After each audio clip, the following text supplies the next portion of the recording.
Welcome to Blue Spoon Veggie and part 3 of a typical day of vegetarian meals. In part 1 I made some delicious blueberry granola muffins for breakfast, and in part 2 I prepared a hearty broccoli and cheddar frittata for lunch. Now it's time to cook dinner, and I can't wait to share this warming paneer and sweet potato curry with you. The ingredients for the curry are sunflower oil and butter, canned tomatoes, sweet potatoes, an onion, a pack of paneer, garlic, fresh ginger and salt.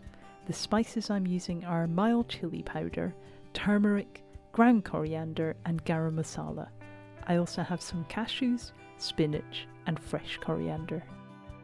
Although the curry has quite a few ingredients, cooking it couldn't be simpler, especially with little advanced prep of the fresh ginger. Whenever I have 5 minutes spare in the kitchen, I like to prepare a batch of ginger, then store it in the freezer for later use. Simply peel a large piece of ginger. Once it's all peeled, chop it into chunks. Add a good splash of water, then process in a high-powered blender. When it's smooth, transfer to an ice cube tray, place in a freezer bag and freeze overnight. Next day, remove the cubes from the tray and then store in the freezer until you need them. If you decide to follow this method, then you can extract 5 cubes from the freezer.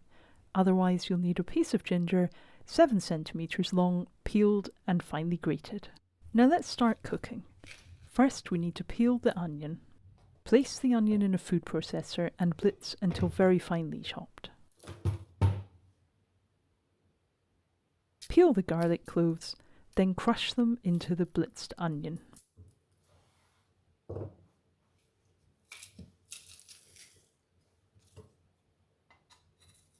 Melt the butter and sunflower oil in a large pan over a high heat. Then add the onion and the garlic. We're going to fry these until they're very caramelized and full of flavour.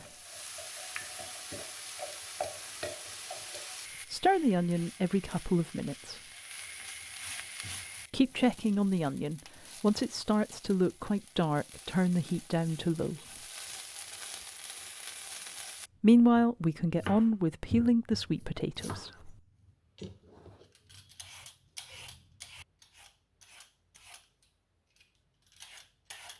Then we want to cut them into small cubes. You could experiment with many other vegetables in place of the sweet potato or use a mixture. I particularly like using cubed aubergine, but butternut squash also works well, and frozen peas are a more traditional match for paneer. By this time, the onion should be dark brown and smell caramelized. Add in the cubes of sweet potato. Then the can of chopped tomatoes. 350 ml of boiling water.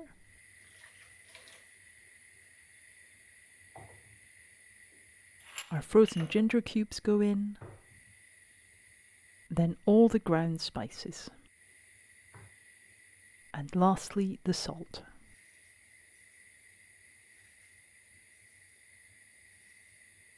Stir well to combine everything, then bring to the boil before simmering for 35 minutes. Give the pan a stir every now and then. You can see the ginger has melted into the other ingredients. While that's simmering, let's slice, then cube the paneer. I could talk about the virtues of paneer all day long. I absolutely love cooking with it. Once the cubes have heated through, they have a lovely soft texture, and you can pair this cheese with any type of cooking sauce or curry. Once all the paneer is cubed, let's lightly toast the cashews. Transfer these to a chopping board and roughly chop them.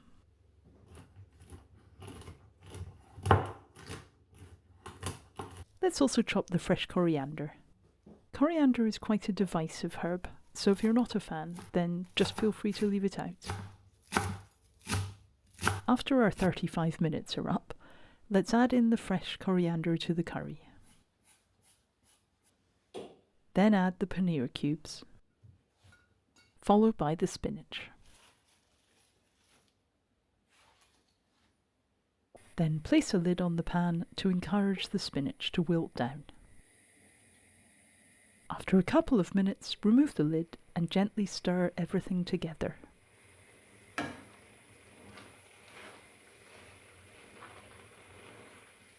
Cook for 2 more minutes on a low heat. The paneer will have softened and the spinach and coriander will have wilted into the aromatic sauce. The curry is happy to sit covered for several minutes while you cook up some rice.